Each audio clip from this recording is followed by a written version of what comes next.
So the purpose of tonight is to present my recommended budget that was really a team effort, starting with all of our members of our central office team, district planning team, and we've presented for the last 4 different sessions all individual aspects of our budget in specifics.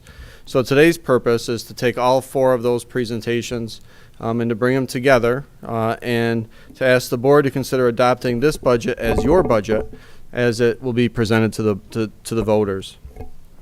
Tonight, official board action will be required to approve and adopt the total spending plan for any additional propositions and also approve the New York State tax report card.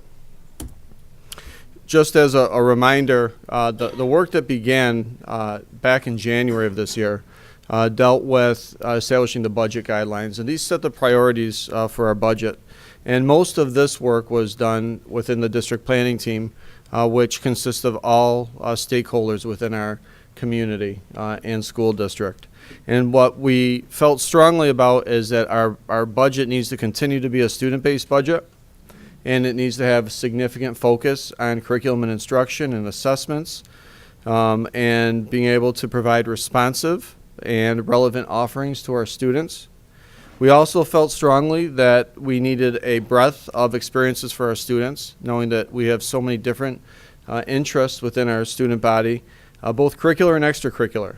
We felt strongly that we needed to acknowledge the whole child and maintain as much breadth as possible and options for our students. We also felt strongly that as we move forward with our work around inclusion, that the budget should support inclusive practices. We've also seen a significant trend in schools where we need more social emotional and mental health supports. We're also contending with a lot of issues surrounding school safety, so our budget certainly includes areas where school safety and safe facilities are part of it. We also felt that recruiting a diverse candidate pool was important, and so that's also reflected in our budget. And hiring and retaining employees of the highest quality, including substitute teachers, was a priority for us within the budget. And again, all these areas you were apprised of specifically in those individual workshops that were provided over time. We also, tonight we're celebrating 40 years of professional development with our Teacher Center. And it's reflected also in our budget guidelines, knowing that one of our core values is continuous improvement. Acknowledging the fact that we can always do better, we can always be better, and that's what we strive for.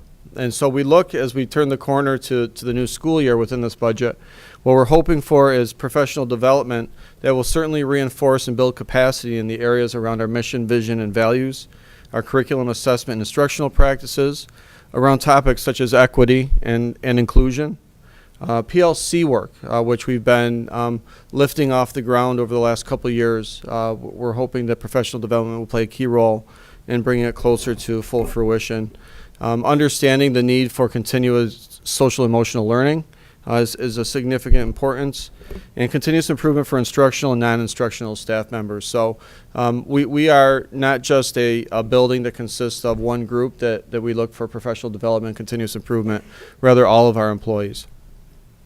We also want to balance the investment in education with sensitivity to limited community resources, and this is certainly hopefully reflected in this year's budget. We do continuously seek new sources of revenue. One of the areas that I'm really proud of for all of us is that the work that our school foundation has been doing, and specifically we recognized that we have students that are in need financially, either now more than ever, or we're recognizing it now more than ever. And so a great thing that's happened through KEEP is both honoring an educator, and every time an educator is honored by a family, half of the contribution goes to our Student Opportunity Fund. And so that continues to be a priority for us, is to not only look at our school foundation, but to look at other areas of revenue, for example, grants, such as the Smart Bonds Act, which pays for much of our technology through our elementary, middle, and high schools, and working with legislators as well. We also have to seek cost efficiencies for further to further address the significant cost of underfunded and unfunded mandates. So every year when the governor's budget comes out, often we find that there's areas that we have to acknowledge and adhere to, but there is no additional funding to support that. Fiscal stability now and through the future is certainly something that we keep our eye on. We need to make financially prudent and sustainable reserve accounts, maintain them. Partnerships and shared services and review of our audits should reflect best practices. Protecting and maintaining our AA1 bond rating and our community's investment in facilities and infrastructure, so keeping up with our buildings and not waiting for something to totally break or fall down or collapse before we give it attention. And then advocacy with our legislators to maintain appropriate levels of funding. And lastly, every year we do have to meet legal mandates and contractual obligations. So the agenda today, again, is taking everything that we've done over the last 4 sessions and provide a summary that will literally follow our detailed program and services budget binder. So this is really kind of more of a 30,000-foot view, if you will. We will talk about the summary of revenue sources and enacted New York State budget impacts. We will address the 1920 proposed budget nuances through comparison to previous years and historical data. And I think it's important to acknowledge the fact that now that the new full-day kindergarten program is fully implemented, the one-time startup costs are removed. So the 1920 proposed budget is about keeping our promises, specifically around this large program that was implemented last year. Our full-day kindergarten one-time startup costs were about $1.5 million. Our equipment was funded by the DASNY grant, and our materials and supplies were funded by the tax levy, and our buses and capital were funded by the use of reserves and fund balance. So the budget that you see tonight equals the 18-19 approved budget plus the 19-20 cost of programs minus the full-day kindergarten startup costs. Before I turn it over, there's a lot of numbers that you're going to see, and want to thank the business office. I want to thank Leanne and Darrin for their ongoing work since January and honestly before that, so thank you. Darrin, if you want to come up and review some of the numbers, please. Good evening. I am going to be going through a lot of numbers. There will be a test at the end. However, there'll be a way out that I will give you at the end, so pay attention. I also want to thank Leanne, also your treasurer and director of finance. This year was a challenging year because of the ESSA requirements. We have to submit a budget to the state in July that takes this budget and breaks it up on a per building basis and per student basis. So the team got together last summer to plan this out, and basically what they came up with was to triple the number of budget codes. But they did it in a thoughtful way so that when you get your budget binder, everything lines up and you're not having to look at additional information. And that sounds easy, but trust me, it was not. So following along basically the format of the binder that you have before you, we have in the tabs the schools, and then we break it down into elementary, middle, high. A 1.7% increase for the schools, and so on and so forth. It's really nice tonight compared to last year at this time. Last year at this time, you were seeing the budget practically for the first time because over spring break it was decided to put full day K in. So you're not going to see huge differences from what you've seen in the previous work sessions. So we're only looking at a 0.11% increase in our year-to-year budget, and that's because of those one-time startup costs for full day to come out. When we built the budget last year, some people were very concerned about that and the use of reserves. We said that we had a 3-year plan to be able to get out of that. You're going to see tonight that we were able to do it virtually in 1 year. Moving into the schools and kind of taking a deeper dive, elementary, middle, high, 1.63% increase. You can see that in elementary it's a decrease. Again, that's generated from the full day K. Obviously, the recurrent costs such as teacher salaries, for example, are still in there. Within every section, if you look below, they all have the same what we call function codes, such as school admin, school support, etc. So it gives you a flow overall looking at district-wide, and then that same flow goes into each area of the schools. So elementary, there's all the functional areas. This is the one area when you look in your budget binder where you're going to see things not line up from year to year. Full day K in the middle of the page, you see the minus $1.5 million. Because we added the program in late in the year, or in the budget development last year, we set it up as its own budget. Now that everything's fully implemented, we're aligning with the state codes for full day kindergarten, so it's all lumped up, and you'll see that it moves up into the regular teaching and the school support. So from now on, you'll have that historical trend to be able to follow back and forth, but that's the only area where it's separate. Does that make sense? Okay. Middle school, we have some retirement attrition savings, if you will. Special education, if you were to look back at the elementary, you'll see that special education actually had a decrease. That's from students moving from elementary up to middle. With this new way we're supposed to report the budgets and our expenditures at year end, our budgets become very, very specific, not just on a staffing standpoint, but also on a per student standpoint. So we really have to keep track of what's going on and what's moving around. High schools, same kind of thing, very similar percentage-wise. Regular teaching shows a bit of an increase there. Again, that's assigning specific teachers and being very careful on the FTEs where they're assigned. So between middle school and high school, for example.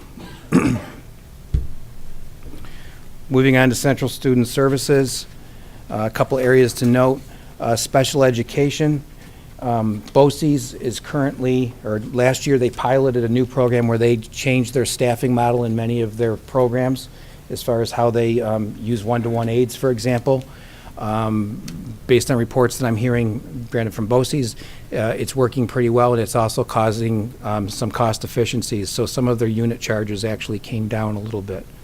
Also, we're not utilizing BOCES services as intensively. We have more students in-house. So overall, that section of the budget is showing a decrease. Instructional services, some focus on professional development for this year, also on social emotional behaviors, inclusivity, et cetera, are some of the focus areas driving the budget there, but overall 2% increase for that entire section. Support services, a lot of emphasis this year. We had a lot of meetings talking about the status of our instructional technology that's in the classrooms. And it's easy to think of some of these things as being new because they were purchased right around the huge capital project that we did back in 2006 to roughly 2010. But from a technology standpoint, that's pretty old. So we've come up with a plan to try to start incrementally replacing those things. So we're investing there. And on through the line. I told you that there would be a way out from the exam. Transportation, we desperately need bus drivers. If you want to sign up to be a bus driver, you do not have to take the exam. You think I'm joking. I have no shame when it comes to that. Central administration, pretty small area of the budget as a whole. There's some retirement attrition savings there. Nothing significant to report. This is probably the hallmark of our budget, I would say, the undistributed expenses. You may never see this again. You see a lot of negative numbers there. Usually every year I'm talking about how this is a big driver in our budget growth. Some unusual things going on. In the debt service and transfers, a lot of that has to do with the full day K. That's where a lot of those costs were, as well as our debt service. At the end of last year, after we voted on the budget, we actually issued the long-term debt on the capital project, and the debt service, we got much better rates than anticipated. They also paid a premium to the district, so our debt service is lower. So double-edged sword in the sense on the good side, debt is down and the building aid is up. So the net cost to the local taxpayers is substantially less than originally projected. BOCES admin charge is down slightly. Another area of great surprise is benefits. Usually that's a big cost driver, and some big things that are helping with that despite increases in salaries. Both the employees' retirement system and teachers' retirement system rates, the employer rates that we have to pay a percentage of every dollar of pay, actually decreased this year. But the largest help was the health insurance consortium, RASHIP 2. We had a very good claims performance year, and if you recall, we were able to go to self-funded. The state approved that. So the very substantial savings there. The last half of the current year and the first half of next year, the premium increase is only 1%. So we're having to project for the second half of the year, but that is a major help to controlling the budget. So you may never see this again, but to see all of those being negative numbers, and that was perfect timing to help balance this budget. So putting it all together, you can see where the slices of the pie are, so to speak. 39% of our budget is directly to the schools. That's not the only area that provides direct service to students, obviously, but looking at other schools, when you segregate the budgets this way, that percentage is pretty high compared to most schools or the average across the state. We've got about 4% more of our budget going to those areas of the budget than the average school. Moving on to the state aid. It's probably pretty good that we had all those negatives in the unallocated section, because there's not a whole lot to talk about with what the legislators came up with. No, it wasn't as bad as what the governor proposed. But to put into perspective, last year we were upset that we received the minimum increase of 1.9%. That's compared to 0.75% was the minimum for this year. The formula went from having 3 tiers or 3 groupings to calculate state aid to 10. So it got much more complex, but at the end of the day, it basically netted the same result. If you look at a pie chart of where the aid goes throughout the state, it came out exactly to the 0.1% on each slice of the pie of what it always does. So it's just gimmicks to make sure that the money gets shifted downstate. This is our second year receiving the conversion aid for full-day kindergarten, but our first year of that phasing out of it. So a 25% decrease. The good news item is some of the caps that the governor proposed as far as capping, BOCES aid, building aid, et cetera, transportation, that did not go into force. So we're looking at about $190,000 decrease absent of the building aid. So looking at the revenue or the support of the budget, I kind of put the state aid in with this, so it's got a little bit more detail than probably you would want. I tried to segregate it between the operating aids and the categorical. What we really focused in on, because that's what we've talked a lot about, how we're not really getting our fair share of foundation aid, we calculated out to be about 1.13% increase, or $102,000 increase in foundation aid. Excuse me. Full day conversion aid, you see the decrease there. When you calculate the formula, our full day K students are not counting in this calculation. It's strictly a percentage increase of what you got the year before based on regional cost index and a few other factors. Excess cost aid is what the state calls it. It's for special education, both private and public schools. Transportation's up some. If you were to look at the state aid runs, you might see a much larger number, by about $300,000 than what we're projecting here. That reason for that is the state is assuming that we're going to spend every penny of our budget this year. We know that we're not going to spend every penny of the transportation budget, so we're adjusting for what it's actually going to be next year, and so on and so forth. Building aid is down slightly. That's a factor of us getting better financing. So it's the lower of the interest rate we get, or the state assumed interest rate. But we're still making out well.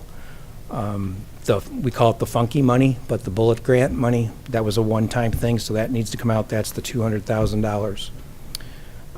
Another good news item, and you hear me say it all the time during the Treasury report, is what we call miscellaneous other. The 2 big factors within there are sales tax revenue and interest on investments. So we have a very positive cash flow, as you saw in the Moody's investment reports. And because of interest rates going up, we have more going on there, so that is being a substantial help. Fund balance and reserves. At this time last year, a number of people were very concerned that we were becoming over-reliant on the reserves and fund balance and wanted to see a plan on how to wean off of it. Right there, we've weaned off of it. Our appropriated fund balance and use of reserves is right back where we were 2 years ago, so made it happen. The tax levy, what everybody wants to know about, is at the property tax cap, as you saw a few weeks ago, at 2.67%. So we have revenues equaling expenditures, or appropriations, I should say, and balance at 0.11%. Just a quick chart of where the money comes from to support our budget.